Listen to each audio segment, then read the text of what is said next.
다 함께 사도신경으로 신앙 고백하겠습니다. 나는 전능하신 아버지 하나님 천지의 창조주를 믿습니다. 나는 그의 유일하신 아들 우리 주 예수 그리스도를 믿습니다. 그는 성령으로 잉태되어 동정녀 마리아에게서 나시고 본디오 빌라도에게 고난을 받아 십자가에 못 박혀 죽으시고 장사된 지 사흘 만에 죽은 자 가운데서 다시 살아나셨으며 하늘에 오르시어 전능하신 아버지 하나님 우편에 앉아 계시다가 거기로부터 살아있는 자와 죽은 자를 심판하러 오십니다. 나는 성령을 믿으며 거룩한 공교회와 성도의 교제와 죄를 용서받는 것과 몸의 부활과 영생을 믿습니다. 아멘. 다음 그 찬송가 521장 찬양하겠습니다. 찬송가 521장입니다.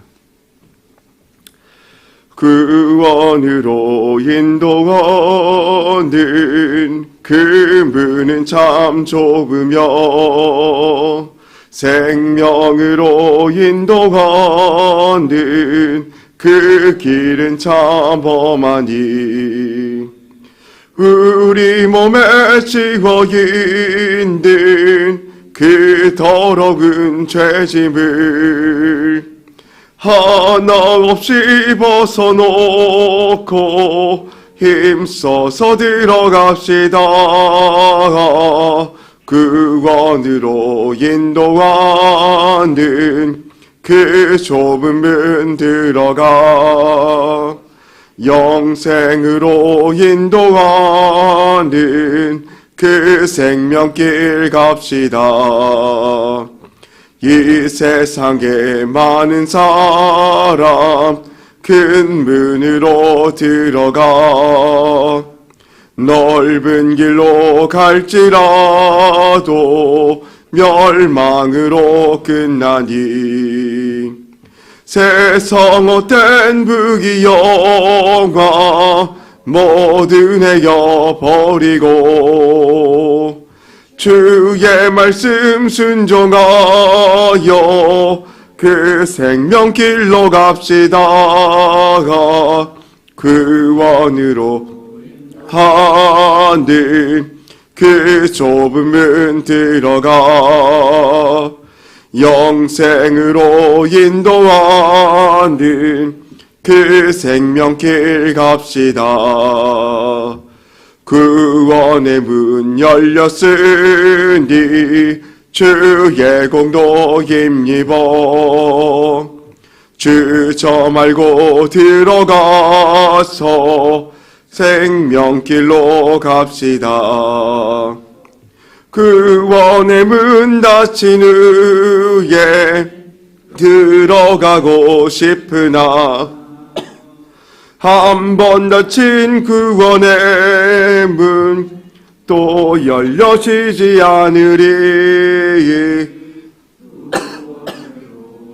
하는 그 좁은 문 들어가 영생으로 인도하는 그 생명길 갑시다. 아멘. 오늘 공동체 성경 읽기는 히브리서 1장 말씀입니다.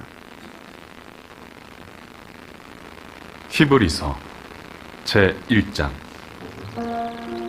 옛적의 선지자들을 통하여 여러 부분과 여러 모양으로 우리 조상들에게 말씀하신 하나님이 이 모든 날 마지막에는 아들을 통하여 우리에게 말씀하셨으니 이 아들을 만유의 상속자로 세우시고 또 그로 말미암아 모든 세계를 지으셨느니라. 이는 하나님의 영광의 광채시요 그 본체의 형상이시라. 그의 능력의 말씀으로 만물을 붙드시며 죄를 정결하게 하는 일을 하시고 높은 곳에 계신 지극히 크신 이의 우편에 앉으셨느니라. 그가 천사보다 훨씬 뛰어남은 그들보다 더욱 아름다운 이름을 기업으로 얻으심이니 하나님께서 어느 때 천사 중 누구에게 너는 내 아들이라 오늘 내가 너를 낳았다 하셨으며 또다시 나는 그에게 아버지가 되고 그는 내게 아들이 되리라 하셨느냐.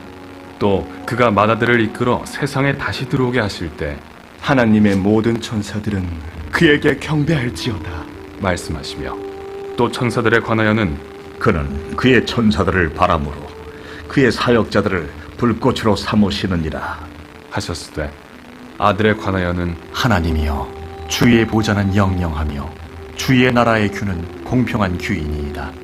주께서 의를 사랑하시고 불법을 미워하셨으니 그러므로 하나님 곧 주의 하나님이 즐거움의 기름을 주께 부어 주를 동료들보다 뛰어나게 하셨도다 하였고, 또 주여, 태초에 주께서 땅에 기초를 두셨으며 하늘도 주의 손으로 지으신 바라 그것들은 멸망할 것이나 오직 주는 영존할 것이요 그것들은 다 옷과 같이 낡아지리니 의복처럼 갈아입을 것이요 그것들은 옷과 같이 변할 것이나 주는 여전하여 연대가 다함이 없으리라 하였으나 어느 때 천사 중 누구에게 내가 내 원수로 내 발등상에 되게 하기까지 너는 내 우편에 앉아 있으라 하셨느냐?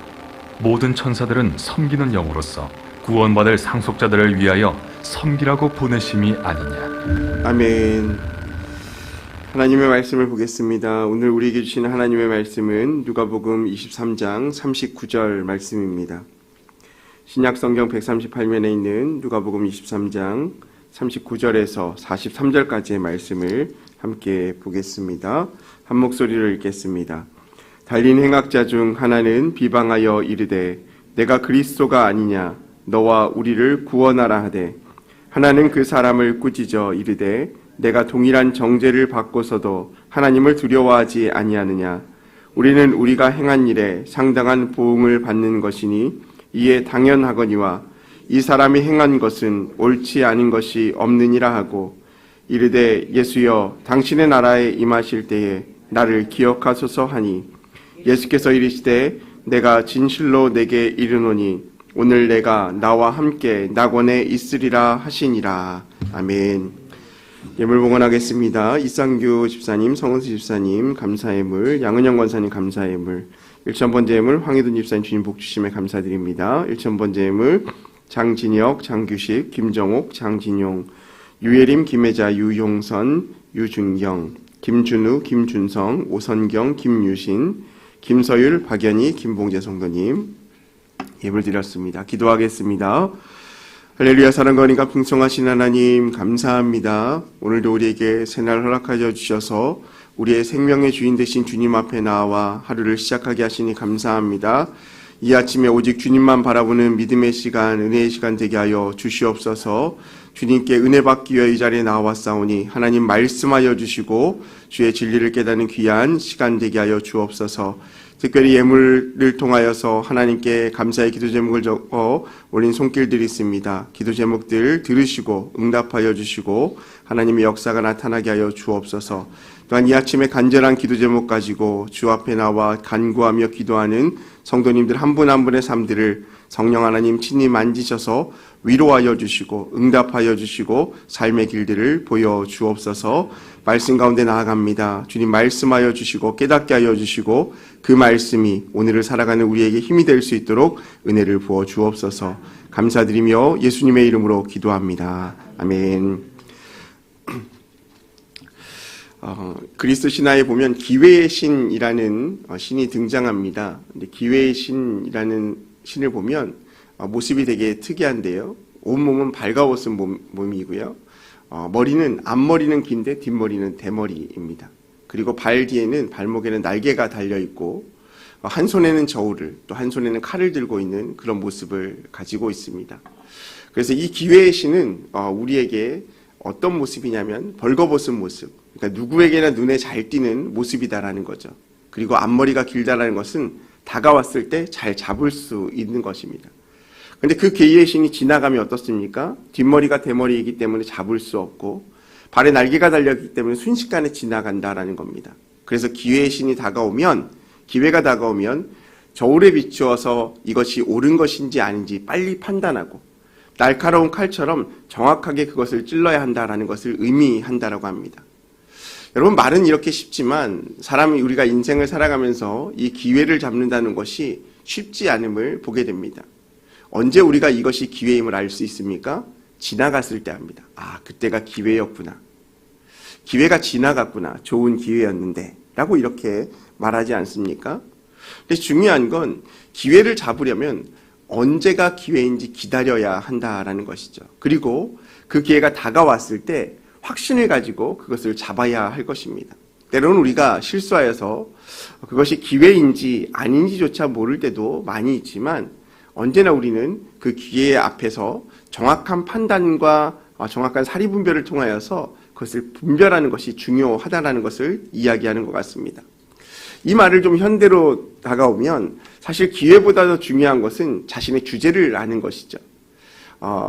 내가 어떤 기회를 잡기 위해서 이런 것들을 할 수 있다라고 생각하지만 자신의 주제를 넘은 행동, 자신의 주제를 파악하지 못하고 그 일들을 감당하다 보면 오히려 다가온 기회가 우리에게 기회가 아닌 실패의 경험으로 남게 되기도 하기 때문에 그렇습니다. 그래서 주제를 파악한다는 것은 자신의 처지를 안다라는 겁니다. 기분 나쁘게 들릴 수도 있지만 주제 파악해라. 이 말은 우리의 처지를 정확하게 판단해서 무엇이 옳고 그른지를 판단하는 것이 중요하다라는 것이죠. 이에 덧붙여서 우리가 그렇다면 어떻게 주제를 파악해야 할까요? 자기 자신을 아는 겁니다. 내가 어떤 사람인지, 어떤 주제의 사람인지, 어떤 사람의 성향인지, 내가 어떤 것을 감당할 수 있는지. 즉 자신의 됨됨이를 알고 나 자신의 삶의 주제를 판단할 때 그것이 중요하다라는 것이죠. 그래서 사람됨, 자녀됨, 특별히 그리스도인됨, 이것을 파악하는 것이 중요합니다. 우리 눈앞에 보여지지 않는 기회만을 잡으려고 늘 끊임없이 달려갑니다. 하나님, 우리에게 기회를 주십시오. 하나님, 나에게 은혜를 주시는데 그 은혜가 세상이 감당할 수 없는 내가 잡고도 풍성하게 남은 그 기회의 은혜를 주십시오라고 우리가 늘 기도하지 않습니까? 근데 더 중요한 건 그 기회를 잡을 만한 주제가 되어야 된다는 거죠. 잡을 만한 그릇이 되어야 하고 그 주제가 되어야 된다는 것입니다. 더욱이 중요한 것은 그 주제에 맞는 사람이 되기 위해서 자신의 됨됨이를 돌아볼 수 있어야 할 것입니다. 무슨 말입니까? 세상에서 어떤 일을 감당할 수 있는 그릇이 되지 않는데 그 일들을 감당하려 한다면 너무나 힘에 겨워 오히려 쓰러지게 될 것입니다. 어떤 사업을 진행하게 되어지는데 내가 감당할 수 있는 그릇에 한계가 있습니다. 그런데 더 큰 기회를 바라보고 무리하게 투자를 한다면 실패는 따놓은 당상일 것입니다. 즉 그리스도인의 삶도 마찬가지이죠. 우리가 그리스도인으로서 얼만큼 잘 준비되어 있느냐에 따라서 하나님이 주시는 은혜의 그릇에 감당할 수 있는 크기의 그릇이 정해지는 것입니다. 그래서 세상 사람들도 자신의 주제를 파악하고 자신의 그릇을 준비하는 것처럼 그리스도인들도 내가 누구인지, 내가 어떻게 살아가야 하는지, 지금 나의 삶 가운데 무엇이 필요한지를 정확하게 판단하고 준비하는 것이 필요하다라는 것입니다. 특별히 우리 교회가 지난주도 홀리클럽을 사순절 기간 진행하고 있습니다. 한 주간 이렇게 쭉 지내오면서 교육자이지만 쉽지 않다라는 생각이 들었습니다. 그 말은 내용 자체가 어렵다라는 것이 아니라 기존에 나는 제 나름대로 신앙생활을 해왔지만 그것이 정해진 틀 가운데서 하루에 말씀을 묵상하고 말씀을 암송하고 손과 발로 섬기고 또 전도하고 이런 일들이 틀 안에 갖추어서 저를 맞춰간다라는 것이 참 쉽지 않은 일이구나라는 생각을 하게 되었습니다. 그런데 일주일간의 시간들을 돌아보니 기존에는 제가 보지 못했던 여러 가지의 신앙의 틀들이 세워져 가는 것들을 바라보게 되는 것이죠. 가족 간에 함께 이야기하는 시간, 말씀을 같이 외우는 시간, 말씀을 같이 묵상하는 시간, 신성의 아침을 같이 읽는 시간. 즉 보지 못했던 삶의 방향의 어떤 것들이 늘어나는 것들을 보게 되어집니다. 그러면서 생각한 것이 그리스도인은 만들어지는 것일 수도 있겠다라는 것이 생각됩니다.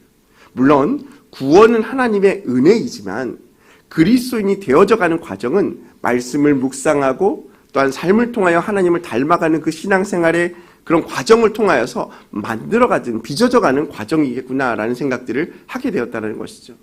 아무쪼록 우리 성도님들께서 지금 많은 분들이 홀리클럽을 참여하고 계시는데요. 이 말씀 묵상과 기도와 또 영적인 훈련들을 통하여서 온전한 그리스도인으로 성장할 수 있는 저와 여러분이 되셨으면 좋겠습니다. 여러분, 우리가 이 세상에 수많은 사람들이 있잖아요. 근데 두 종류로 나눌 수 있다면 어떻게 나눌 수 있을까요? 우린 교회니까 구원받은 사람과 구원받지 못한 사람으로 나눠질 것입니다. 구원받은 사람은 어떨까요? 어떤 사람일까요? 이미 구원의 기회를 잡은 사람들이에요.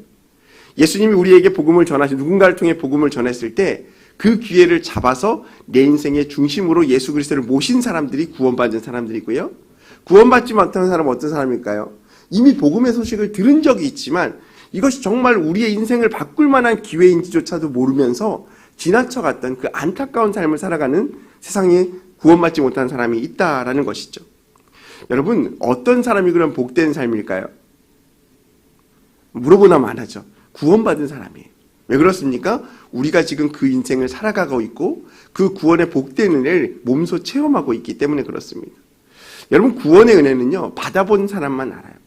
여러분, 어떤 음식의 맛도요, 먹어보지 않으면 그 맛을 표현할 수 없어요.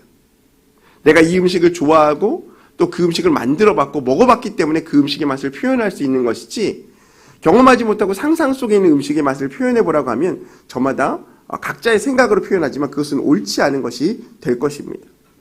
여러분, 오늘 말씀에도 이런 인생의 기회 가운데 놓인 두 사람을 발견하게 되어집니다. 오늘 특별히 우리가 39절부터 43절까지 말씀을 보았는데요. 예수님과 함께 양옆에 십자가에 달린 두 죄인에 대한 이야기를 다루고 있습니다. 한 죄인의 모습은 어떻습니까? 한 죄인의 모습은 예수님을 39절 말씀 보니까 이렇게 말합니다. 달린 행악자 중 하나는 비방하여 이르되 내가 그리스도가 아니냐? 너와 우리를 구원하라 라고 말합니다. 어디서 많이 들어본 말이지 않습니까? 앞선 37절 말씀 보면 군인들이 이렇게 말합니다. 이르되 내가 만일 유대인의 왕이면 내가 너를 구원하리라 하더라 라고 말합니다. 즉 사람들의 조롱 섞인 반응이 들렸을 것입니다. 그런데 이 죄인도 행악자 중에 하나가 예수님을 비방합니다. 그러면서 얘기한 것이 내가 그리스도가 아니냐? 메시아라며? 구원자라며? 그러면 너 지금 이 십자가에 달린 나와 너를 구원하여서 그것을 증명하라 라고 말합니다. 세상적인 관점으로 보면 참 일리 있어 보이는 말입니다. 하나님의 아들이라면, 메시아라면 이 정도는 능히 할 수 있지 않겠습니까? 예수님께서 하지 못해서 하신 것이 아니라 예수님의 뜻이 지금 다른 곳에 있기 때문에 이 일들을 그 죄인의 말을 들을 수 없는 것임을 우리는 알고 있습니다. 여러분, 때로는 우리가 인생을 살아가면서 정확한 목적과 방향성이 있기 때문에 사람들이 원하는 모습대로 하지 않는 경우가 상당히 많아요. 자녀들이 부모님에게 이렇게 말하죠. 엄마라면서요, 아버지라면서요. 그러면 제가 원하는 거 다 해주셔야 되지 않습니까? 어머니이고 아버지니까 땅 팔고 논 팔고 소 팔아서 저희의 인생을 책임져 줘야 되지 않아요? 그게 부모로서 도리 아닙니까? 나를 낳았으면 끝까지 책임져 줘야죠. 물론 이렇게 얘기하는 자녀는 아무도 없습니다만은 어쩌면 우리 마음 가운데 내가 너를 어떻게 키웠는데 자식으로서 부모에게 하지 말아야 할 도리를 그렇게 하는 모습들을 통하여서 우리가 볼 수 있습니다. 즉 오늘 말씀에서 보면 이 행악자의 모습이 그런 것입니다. 예수님을 메시아로 인정하지 못하는데 그것에 대해서 뭐라고 얘기하면 철저히 자기중심적으로 해석하는 거예요. 내가 생각할 때 당신이 메시아라면, 당신이 그리스도라면 나와 당신쯤 이 십자가에서 내리는 건 아무 문제 없죠. 맞는 얘기입니다. 하지만 그렇게 행하지 않는 것은 나의 자녀의 뜻이 아니라 부모님의 뜻처럼 예수님의 마음이 거기 있지 않다는 것을 우리는 잘 알고 있습니다. 여러분, 그런데 다른 한 사람의 모습은 어떻습니까? 이 두 명의 행악자 중 한 명의 행악자는, 다른 행악자는 이렇게 말합니다. 41절 말씀입니다. 우리는 우리가 행한 일에 상당한 보응을 받은 것이니 이에 당연하거니와 이 사람이 행한 것은 옳지 않은 것이 없느니라고. 똑같은 죄를 지어서 십자가에 못 박혔습니다. 한 죄인은 예수님을 향하여 원망합니다. 당신이 그리스도냐면 나와 당신을 구원하십시오. 하지만 다른 쪽에 있는 죄인은 뭐라고 말합니까? 이게 무슨 말이냐? 너와 지금 다른 쪽에 달린 이 죄인을 향해서 너와 나는 이 죄를 감당하는 것이 당연하지만 지금 예수님에 대해서는 이는 죄인이 아니다라고 말하는 거예요. 우리는 우리가 행한 일에 대한 상당히 보응을 받는 것이 당연하다라고 말하면서 자신이 죄인임을 고백하고 있는 겁니다. 그러면서 얘기하기를 예수님의 죄를 인정하지 않고 예수님께는 그렇게 얘기하지 않는 것이죠. 여러분, 오늘 41절 말씀 보면 예수님 앞에 나아가는 어떤 사람이 구원받을 수 있는지 첫 번째 조건을 보여주는데, 첫 번째는 자신이 죄인임을 깨닫는 겁니다. 내가 죄인임을 깨달았을 때 이 구원의 시작이 이루어지는 것이죠. 여러분, 우리가 죄인임을 깨달았을 때 하나님 앞에 철저하게 나를 낮아지게 할 수 있는 것입니다. 두 번째는 내가 누구인지 알고 예수님이 누구인지를 아는 겁니다. 여러분, 아무리 기회가 다가와도 그것이 기회인지 모르며 지나가고 말아요. 옆에 아무리 예수님이 계셔도 그분이 예수님인지를 모르면 예수님과 함께 못 박히는 한 사람일 뿐인 거예요. 그래서 41절에 이 사람의 행한 것은 옳지 않은 것이 없도다라고 말하면서 죄인이지만 예수님이 누구인지 그가 깨닫게 되었음을 말씀하고 있는 것이죠. 무슨 말입니까? 나는 죄인입니다. 예수님은 죄인이 아닙니다. 나는 죄인입니다. 예수님 나를 도와주십시오. 라는 것이 구원의 시작이라는 겁니다. 그러면서 42절 말씀에 이 강도가 이렇게, 이 행악자가 이렇게 얘기하죠. 이르되 예수여 당신의 나라에 임하실 때에 나를 기억하소서 하니라고 말합니다. 한 단계 나아가 뭐라고 이야기합니까? 나는 죄인입니다. 당신은 죄인이 아닙니다. 주님, 당신의 나라가 임할 때 나를 당신의 나라에 거할 수 있도록 은혜를 베풀어 주십시오라고 기도합니다. 구원은 어떻게 이루어지는 것이라고요? 첫 번째 자신이 죄인임을 고백하고요. 예수님을 나의 구주, 나의 하나님 영접하는 거예요. 고백하는 거예요. 비록 행악자였지만, 세상의 모습으로 보면 강도였고 행악자였지만 이 죄인이 예수님을 향하여 나는 죄인입니다. 주님 나를 긍휼히 여겨주십시오. 나를 생각해 주십시오. 당신의 나라가 임할 때 나를 생각하여 주십시오라고 말씀하고 얘기하고 있지 않습니까? 이것이 구원의 시작이다라는 것입니다. 그럴 때 예수님께서 뭐라고 말씀하십니까? 43절 말씀에 이렇게 말씀합니다. 예수께서 이르시되 내가 진실로 내게 이르노니 오늘 내가 나와 함께 낙원에 있으리라 하시니라고 말합니다. 예수님께서 그 죄인의 고백을 받으셨다라는 것이죠. 사랑하는 성도 여러분, 우리가 구원의 의미가 무엇입니까? 구원의 의미는 내가 나의 죄를 깨닫는 것입니다. 고백하는 겁니다. 그리고 예수님 앞에 나의 삶을 맡기는 것입니다. 주님을 인정하는 것입니다. 그럴 때 우리가 구원을 받게 되어지는 것이죠. 오늘과 함께 불렀던 521장 찬송을 보면 참 재미있는 가사가 나옵니다. 3절 말씀에 보면 구원의 문이 열렸을 때 주의 공로를 힘입어 주저말고 들어가서 생명길로 갑시다라는 거예요. 무슨 말씀입니까? 구원의 문이 열렸을 때 주님의 공로, 오직 주님의 은혜로 말미암아 그 문에 들어갈 수 있으니 그것을 깨달았을 때 그 기회를 잡으라는 겁니다. 구원의 문이 닫힌 후에는 들어가고 싶지만 한 번 닫힌 문은 결코 열려지지 않으니 구원의 문으로 인도하는 그 좁은 문을 들어가 영생으로 인도하는 그 생명길을 갑시다라고 고백하고 있다라는 것입니다. 여러분, 구원으로 인도하는 문은 좁대요. 근데 그 문은 영생으로 인도하는 생명의 길이다라고 찬송의 가사를 통해 고백하고 있어요. 여러분, 참 재미있는 것은요, 구원의 길이 좁아요. 하지만 그 구원의 길은 누구나 갈 수 있어요. 구원의 문이 좁은 이유가 무엇입니까?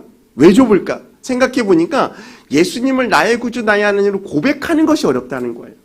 내 인생의 주인이 하나님임을 고백하는 것이 어려운 것이지, 그것을 고백하는 순간 내가 내 힘으로는 그 구원의 문에 들어갈 수 없지만 예수님의 공로를 힘입어, 예수님의 은혜를 힘입어 그 안에 들어가서 우리를 인도하는 분이 하나님이라는 사실을 깨닫게 될 때 그것이 은혜가 되어진다라는 것입니다. 사랑하는 성도 여러분, 우리는 하나님의 은혜, 예수님의 공로로 말미암아 구원받은 그리스도인입니다. 그렇다고 한다면 우리는 인생을 살아가면서 가장 큰 기회를 잡은 복된 사람인 줄 믿으시기 바랍니다.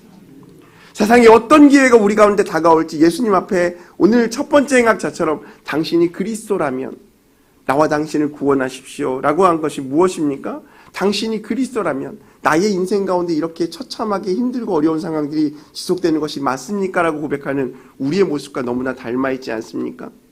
당신이 그리스도인이라면 내 인생 책임져 줘야 되지 않습니까? 라고 얘기하는 그런 모습과 닮아있지 않습니까? 하지만 우리는 두 번째 행악자처럼 주님, 내가 죄인입니다. 주님의 은혜가 아니고서는 하늘나라에 갈 수가 없습니다. 그 좁은 구원의 문, 내가 주님을 의지하오니 나의 인생 가운데 주님께서 인도하셔서 복된 길로 인도하여 주십시오라는 그 은혜 고백이 저와 여러분에게 있으셨으면 좋겠습니다. 이미 우리가 구원받은 자로 하나님의 자녀로 이 땅 가운데 살아가고 있는데요. 그렇다면 우리가 어떻게 살아가야 할까요? 모든 것이 하나님의 은혜이고 예수님의 공로였음을 기억하고 매일매일의 삶을 통하여서 그리스도인 됨을 꿈꾸며 그리스도인으로서 주제를 파악하고 그리스도인의 됨됨이를 쌓아가며 하나님의 자녀다운 온전한 삶을 살아갈 수 있는 저와 여러분의 삶이 되시기를 주님의 이름으로 소망합니다. 우리 이 시간 함께 기도하겠습니다. 이번 주 금주의 기도 제목입니다. 아브라함의 순종의 믿음으로 살아가게 하소서. 홀리클럽의 은혜를 부으소서. 환우들에게 치유를 더하소서. 우리 시간 함께 기도할 때 하나님 한 주간의 삶을 지켜주시고 은혜 베풀어 주시고 순종하는 믿음의 삶 살아가게 하여 주옵소서. 특별히 홀리클럽 가운데 은혜를 주셔서 말씀을 묵상하고 진행하는 일 가운데 은혜 베풀어 달라고, 우리 인생 가운데 주님께서 붙잡아 주셔서 그리스도인으로 온전히 하나님을 붙잡고 나아가는 믿음의 삶을 살아갈 수 있도록 해달라고, 또한 교회와 우리 담임 목사님의 사역을 위해서도 함께 주여 삼창하시고 기도하겠습니다. 주여, 주여, 주여. 할렐루야. 사랑과 은혜가 풍성하신 하나님 아버지 감사합니다. 오늘도 우리에게 귀한 은혜의 시간을 허락하여 주셔서 주의 전을 찾게 하여 주시고 아버지 믿음의 눈을 들어 하나님 앞에 우리의 삶을 드리게 하시니 감사를 드립니다. 하나님, 주님의 은혜가 아니고서는 우리가 주의 자녀 될 수 없음을 믿음으로 고백합니다. 주여, 주의 공로가 아니고서는 주님 앞에 나아갈 수 없음을 고백합니다. 주여, 은혜 베풀어